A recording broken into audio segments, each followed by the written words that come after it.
चलिए अब थोड़ा मार्केट टेक्निकल्स की बात करते हैं। केडियानोमिक्स से फाउंडर सुशील केडिया जुड़े हैं, उनसे समझते हैं मार्केट में क्या करना है।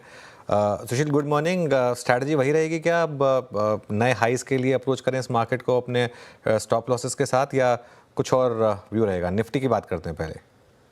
नए हाइस की संभावना को मन में रखते हुए कि ये बिल्कुल संभव है, हमें अभी फिलहाल 25,200 तक की निफ्टी के लिए गेम प्ले करना है। और यहां से 25,200 तक की जो यात्रा होगी, उसमें जो एडिशनल पैटर्न्स हमें मिलेंगे, उस पर हमारा कन्विक्शन बढ़ेगा कि यही मूव जो स्टार्ट हो गई है, ये सीधे 27,000 तक जाएगी, या ये 25,200 से फिर से एक दोबारा अच्छा करेक्शन देने के बाद जाएगी। तो interim station 25,200 with a possibility कि फाइनली 27,300 400 आ जाए। सुशील जी, आपका कैमरा ऑफ हो गया, उसको ज़रा प्लीज़ ऑन करिए ताकि फिर आपसे बात हो पाए अच्छे से। मार्केट में एक डिप आया, मीनवाइल निफ्टी अब करीब करीब 50 पॉइंट नीचे और बैंक निफ्टी करीब करीब अब 150 पॉइंट नीचे। सुशील, आईटी पर क्या व्यू बन रहा है, क्योंकि सबसे ज़्यादा स्ट्रेंथ इस समय आईटी पॉकेट में ही है।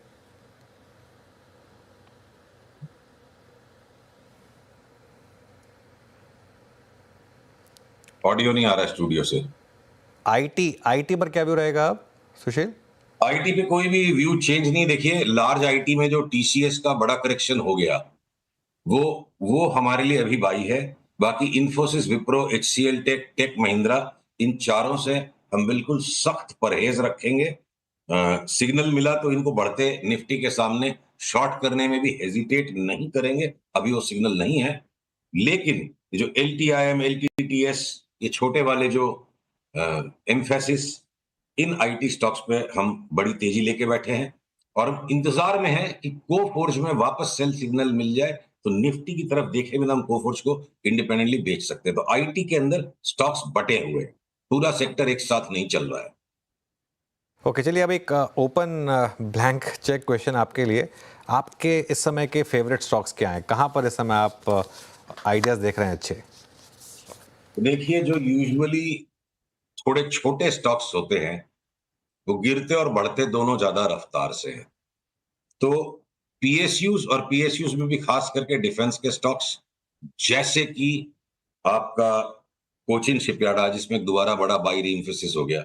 यहां से 3 गुना हो जाए अगर, और निफ्टी यहां से हम 27,000 जाएगा कि नहीं जाएगा कि असमंजस में पड़े रहे, तो उसी तरह से हिंदुस्तान एरोनॉटिक्स या बीईएल, कुछ हद तक हम बीएचईएल को भी इसी कैटेगरी में पकड़ेंगे और एकदम से सडन स्पर्ट दे सकते हैं कभी भी ये पीएसयू बैंक्स। अपनी इस पर बात हो चुकी है।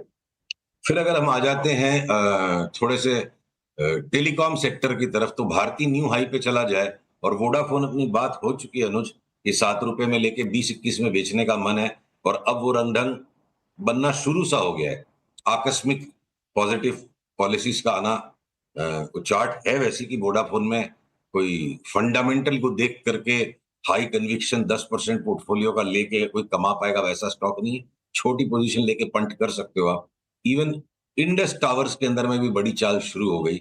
तो ब्रॉडली अनुज, आईटी के कुछ स्टॉक्स में जिनमें हमें संदेह है, उनको छोड़ के अक्रॉस द बोर्ड बाजार में आप कुछ भी ले लो कहीं पे भी। ऑटो में टाटा मोटर्स में हमें 50% की चाल दिखती है।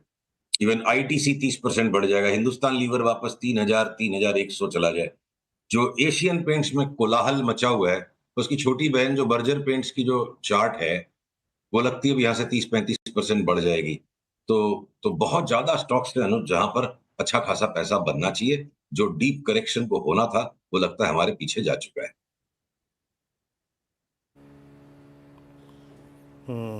अच्छा सुशील जी, नमस्कार। वीरेंद्र बोल रहा हूँ यहाँ पे।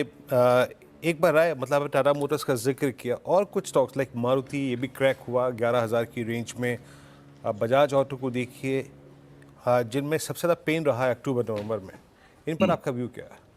देखिए, मारुति स्पर्ट कर सकता है एक नए हाई की तरफ, पर उसकी चाल जो है ना, इतनी उछल कूद के साथ वो चलता है कि उसमें प्रॉपर सौदा करके एक रूटीन ट्रेडर के लिए कमा पाने के मौके कम होते हैं, फंस जाता है आदमी उसमें।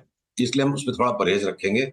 और बजाज ऑटो और हीरो मोटोकॉर्प, बाकी पूरे बाजार में अगर बेफाम तेजी बन रही है, बेलगाम तेजी बन रही है, तो इस बीच में अगर ये भी थोड़ा रैली दे देंगे, तो मुझे लगता है बजाज ऑटो और हीरो मोटोकॉर्प का लॉन्ग टर्म बुल मार्केट पूरा हो चुका है। और एक बहुत लंबे समय के करेक्शन में वो जा चुके हैं। उस करेक्शन के बीच में एक बड़ा मोड़ उनका आ गया, एक लेग बड़ा कंप्लीट हो गया और अगला बड़ा करेक्शन शुरू हो उसके पहले 15-20% अगर ये रिबाउंड दे देंगे, तो मैं उस रिबाउंड को खेलने के पक्ष में नहीं हूँ।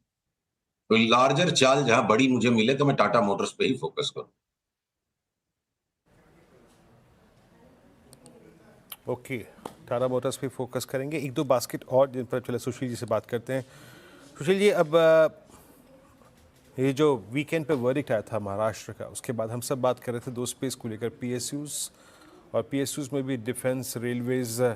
यहाँ पे किसी कॉल, मतलब किसी स्टॉक पे आप लोगों ने कॉन्ट्रा कॉल लिए है क्या, जो सिंकिंग थे, जैसे BEL, HAL, उसमें शायद मेरे ख्याल से बात हो गई है। रेलवेज पे आपका टेक इसमें? रेलवेज में जो जी में आए वो स्टॉक ले लो, सारे के सारे भागेंगे। Entire railways is looking ready for creating surprise up moves into new highs. इन सब में न्यू हाइज आने का खतरा ज्यादा है कि ये 10% करेक्ट हो जाए, इसका खतरा कम है। रेलवेज में अक्रॉस द बोर्ड भाई। ओके, चलिए कुछ वीडियो में दिक्कत आ रही है। सुशील जी, यहीं शो को समाप्त करेंगे। थैंक यू सो मच आज हमारे साथ जुड़ने के लिए, और शो का भी एक्चुअली समय अब खत्म हुआ। तो